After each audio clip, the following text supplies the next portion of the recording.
નમસ્કાર મિત્રો, હું છું આરતી પટેલ અને આપ સૌનું હાર્દિક સ્વાગત છે. આપણે આજે જોઈશું ધોરણ 11 ચેપ્ટર નંબર 4 આમનોંધ.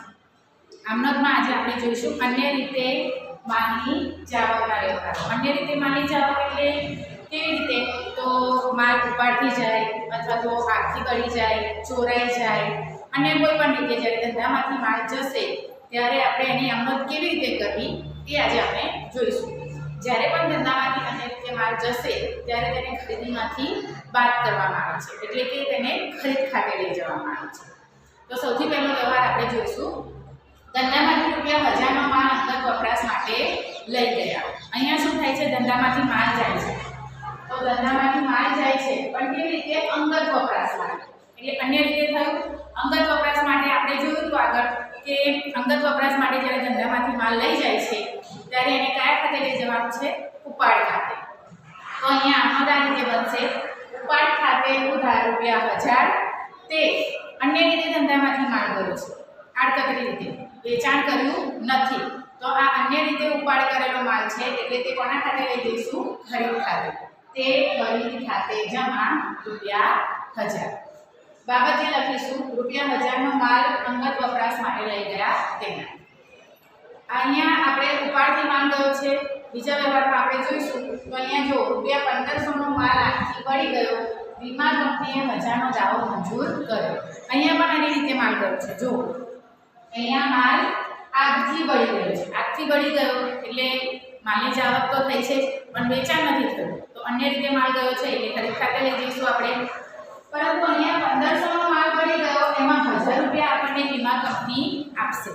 તો વીમા કંપની જ્યારે આપશે ત્યારે વીમા કંપની આપણે પાકા સમય માટે લખીશું માલ મિલકત ખાતામાં લખીશું. એટલે વીમા કંપની શું થશે?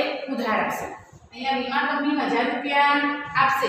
માલ કેટલાનો બળી ગયો છે? 1500નો. તો ₹1000 વીમા કંપની આપશે પણ ₹500 શું થયું? નુકસાન. તો એ આપણે કોના ખાતે ઉધારીશું? નુકસાન ખાતે. તો અહીંયા આમનોંધ આ રીતે બનશે: વીમા કંપની ખાતે ઉધાર ₹1000, આગથી થયેલ નુકસાન ખાતે ₹500. અહીંયા આગથી નુકસાન થયું છે એટલે આગથી થયેલ નુકસાન લખીશું. તે ખરીદ ખાતે જમા ₹1500. બાબત જે લખીશું ₹1500નો માલ આગથી બળી ગયો, વીમા કંપનીએ ₹1000નો દાવો મંજૂર કર્યો. ત્રીજો વ્યવહાર આપણે જોઈશું. ધંધામાંથી ₹500નો માલ ચોરાઈ ગયો. હવે અહીંયા શું થયું છે? ચોરી થઈ છે. ચોરી થઈ છે તો ધંધામાંથી માલ તો ગયો જ છે, અન્ય રીતે માલની જાવક છે એટલે ખરીદીમાંથી બાદ કરીશું, ખરીદ ખાતે જમા કરીશું. પરંતુ અહીંયા ચોરી થઈ છે. ચોરી થઈ છે અહીંયા આપણને કોઈ વળતર પાછું મળવાનું નથી. ચોરી થઈ છે એટલે વન ટાઈપ ઓફ શું છે?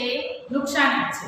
એટલે આપણે અહીંયા આમનોંધ આ રીતે લખીશું: ચોરીથી થયેલ નુકસાન ખાતે ઉધાર ₹500, કેમ કે ચોરીથી નુકસાન થયું છે. કેટલું?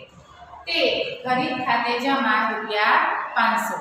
બાબત જે લખીશું ₹500નો માલ ચોરાઈ ગયો તેમ. તો મિત્રો હવે આપણે જોઈશું વેપારી વટાવ અને રોકડ વટાવની ગણતરી. વેપારીઓ મુખ્યત્વે શું કરતા હોય છે કે માલની ખરીદી કે વેચાણ કરે ત્યારે માલનું વેચાણ કરે છે વેપારી, ત્યારે શું કરે છે? તો અમુક ટકા વટાવ આપે છે. એટલે કે કુલ રકમમાંથી અમુક રકમ બાદ કરી અને ગ્રાહકે રકમ ચૂકવવાની થાય. તો એવા સમયે આમનોંધ આપણે કેવી રીતે લખવી એ આપણે અહીંયા જોઈશું. સૌથી પહેલાં તો વેપારી વટાવની ચોપડે નોંધ થતી નથી. આપણે ખાલી રોકડ વટાવની ચોપડે નોંધ કરવાની છે. વેપારી વટાવ કુલ રકમમાંથી બાદ તો કરીશું પરંતુ એની ચોપડે નોંધ કરીએ નહીં. તો અહીંયા પહેલો વ્યવહાર જોઈશું. કરુણા ટ્રેડર્સમાંથી ₹10,000નો માલ 10% વેપારી વટાવે ખરીદ્યો. અહીંયા શું કર્યું છે? ખરીદી કરી છે. વટાવ કેટલો આપ્યો છે? 10%. તો એનો મતલબ એવો છે કે 10,000નો માલ ખરીદ્યો છે પરંતુ એમાંથી 10% રકમ બાદ થશે. એટલે કે 10,000ના 10%. 10,000ના 10% કેટલા થશે? ₹1000. તો એ ₹1000 કુલ રકમમાંથી એટલે કે 10,000માંથી ₹1000 બાદ કરી અને પછી ખરીદીની રકમ ચૂકવી હશે. એટલે 10,000માંથી 10% એટલે કે ₹1000 બાદ કરીશું એટલે કેટલા આવશે ખરીદીમાં? ₹9,000. એટલે કે 9,000ની ખરીદી કરી. અહીંયા જુઓ તમે ખરીદી કરી છે કરુણા ટ્રેડર્સમાંથી. વ્યવહાર કેવો છે? ઉધાર વ્યવહાર છે. અહીંયા રોકડની ચૂકવણી કરી નથી. એટલે આપણે આમનોંધ આ રીતે લખીશું: ખરીદ ખાતે ઉધાર ₹9,000 તે તરુણા ટ્રેડર્સ ખાતે જમા રૂપિયા 9,000. બાબત જે રૂપિયા 10,000નો માલ 10% વેપારી વટાવે તરુણા ટ્રેડર્સ પાસેથી ખરીદ્યો તેના. હવે બીજો વ્યવહાર જોઈશું આપણે. રૂપિયા 12,000નો માલ મંગળદાસ પાસેથી 10% વેપારી વટાવે અને 5% રોકડ વટાવે ખરીદ્યો. રોકડા ચૂકવ્યા. અહીંયા રોકડા ચૂકવી દીધા છે. ઓકે. હવે વેપારી વટાવ તો આપણે શરૂઆતમાં વાત કરી દઈએ છીએ, પરંતુ રોકડ વટાવ ક્યારે આપવાનો છે? તો રોકડ વટાવ જ્યારે રોકડની ચૂકવણી કરવાની હોય અથવા તો રોકડ મેળવવાની હોય ત્યારે એ વટાવ બાદ કરવામાં આવે છે. તો અહીંયા આપણે ગણતરી આ રીતે કરીશું. જો અહીંયા કુલ રકમ કેટલી છે? રૂપિયા 12,000. 12,000 રૂપિયા છે કુલ. માઇનસ કરીશું આપણે વેપારી વટાવ કેટલા? 10%. વેપારી વટાવ 10% એટલે કે 12,000ના 10%. તો 1200 રૂપિયા બાદ કરીશું એટલે કેટલા આવશે? 10,800. એટલે ખરીદી કેટલાની કરી? 10,800.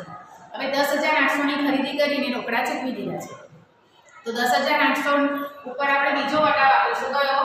રોકડ વટાવ. કેટલા ટકા? 5%. રોકડ વટાવ હંમેશા રોકડની ચૂકવણી માટે જ રોકડની ચૂકવણી કરતા હોય ત્યારે જ એના ઉપર આપણે ગણતરી કરીશું. એટલે 10,800 ચૂકવણી કરવાથી ફરીથી પાછા એને 5% રોકડ વટાવ આપે. તો 10,800 ના 5% કરીશું એટલે કેટલા આવશે? 540. આ આપણે 540 કોના ખાતે લખીશું? વટાવ ખાતે. કેમ કે આ વટાવ કેવો છે? રોકડ વટાવ છે. એટલે 10,800 માંથી 540 બાદ કરીશું એટલે 10,260. આટલા રૂપિયા એમને રોકડા ચૂકવ્યા હશે. ખરીદી કરતી વખતે 10,260 રોકડ રકમ ચૂકવી હશે. બાકીનો શું મળ્યો? વટાવ. ઓકે. તો આમાં તો અહીંયા આપણે આ રીતે લખીશું. ખરીદ ખાતે ઉધાર 10,800, કેમ કે 10,800 ની ખરીદી કરી છે. તે વટાવ ખાતે જમા કેટલો આપ્યો? વટાવ 540. આ વટાવને આપણે ચોપડે નોંધ કરવાની નથી. રોકડ વટાવ 540 છે એટલે રોકડ વટાવની જ આપણે ચોપડે નોંધ કરીશું.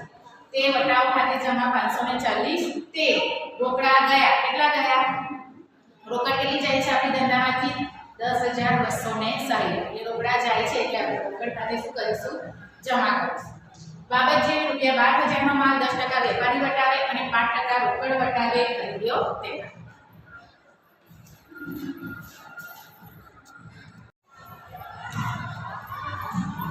તો હવે આપણે જોઈશું ઉપજ ખર્ચના વ્યવહાર. ઉપજ ખર્ચ એટલે ખર્ચ થાય અથવા તો ઉપજ થાય ત્યારે આ નોંધ કેવી રીતે લખવી તે. તો આપણો ઉપજ ખર્ચ ખાતાનો નિયમ છે કે ખર્ચ થાય તો આપણે શું કરવાનું છે? ઉધારવાનું છે. અને આવક થાય તો શું કરવાનું છે? જમા કરવાનું છે. બસ આ જ નિયમ આપણે અહીંયા લાગુ કરીશું. તો અહીંયા પહેલો વ્યવહાર જોઈશું. મજૂરીના રૂપિયા 200 રોકડા ચૂકવ્યા. અહીંયા શું કર્યું છે? મજૂરીના રોકડા ચૂકવ્યા છે. એક તો મજૂરી ખાતું છે અને બીજું રોકડ ખાતું છે. તો મજૂરી એ શું છે? ખર્ચ છે. અને અહીંયા ધંધામાં રોકડ શું થાય છે? ધંધામાંથી જાય છે એટલે રોકડા શું થાય? જમા થાય. અને ખર્ચ ખાતે આપણે શું કરવાનું છે? ઉધાર કરવાનું છે. તો આમાં આ રીતે બનશે. મજૂરી ખાતે ઉધાર રૂપિયા 200. તે રોકડ ખાતે જમા રૂપિયા 200. બાબત જે લખીશું રૂપિયા 200 મજૂરીના રોકડા ચૂકવ્યા તેના. હવે બીજો વ્યવહાર જોઈશું. વીજળી બિલ રૂપિયા 1,800 ચેકથી ભર્યું. અહીંયા શું કર્યું છે? વીજળી બિલ ચૂકવ્યું છે. વીજળી બિલ એટલે કે વીજળીનો ખર્ચ. અને અહીંયા રોકડા નથી ચૂકવ્યા. શું કર્યું છે? ચેકથી ભર્યું છે. એટલે કે નાણાં કોણ આપશે? બેંક. કોણ આપશે? બેંક. અહીંયા વીજળી એ શું છે? વીજળી બિલ એક પ્રકારનો ખર્ચ છે અને નાણાં ચૂકવનાર કોણ છે? બેંક. એટલે નાણાં ચૂકવનાર ખાતે આપણે શું કરીશું? જમા કરીશું. તો આમાં આ રીતે બનશે. વીજળી ખર્ચ ખાતે ઉધાર રૂપિયા 1,800. તે બેંક ખાતે જમા રૂપિયા 1,800. કેમ કે નાણાં કોણ ચૂકવવાનું છે? બેંક. અહીંયા રોકડા નથી ચૂકવ્યા, બેંક આવશે. બાબત જે રૂપિયા 1,800 વીજળી બિલ ચેકથી ચૂકવ્યું તેના. ત્રીજો વ્યવહાર છે. દલાલીનો રૂપિયા 400નો ચેક મળ્યો. અહીંયા શું છે? દલાલી. દલાલી શું થઈ છે? મળી છે. અને એમાં પણ શું મળ્યો છે? ચેક. દલાલી મળી છે એટલે શું થઈ કહેવાય? ઉપજ. ઉપજ અથવા તો આવક. અને અહીંયા શું મળ્યો છે? ચેક. રોકડમાં નથી મળ્યો. તો અહીંયા બેંક શું થશે? લેનાર થશે. એટલે બેંક ખાતે શું કરીશું? આપણે ઉધાર કરીશું. અને મળેલ દલાલી ખાતે શું કરીશું? જમા. બેંક ખાતે ઉધાર 400, તે દલાલી ખાતે 400. બાબત જે રૂપિયા 400નો દલાલીનો ચેક મળ્યો તેના. તો મિત્રો હું આશા રાખું છું કે આમદના ચેપ્ટરમાં હવે તમને ઘણું ઘણું ખરું આવડી ગયું હશે અને કોઈ પણ મુશ્કેલી હોય તમને તો તમે જરૂરથી કમેન્ટ કરી શકો છો અને ચેનલને સબસ્ક્રાઈબ કરવાનું ભૂલતા નહીં. જય ભારત, વંદે માતરમ.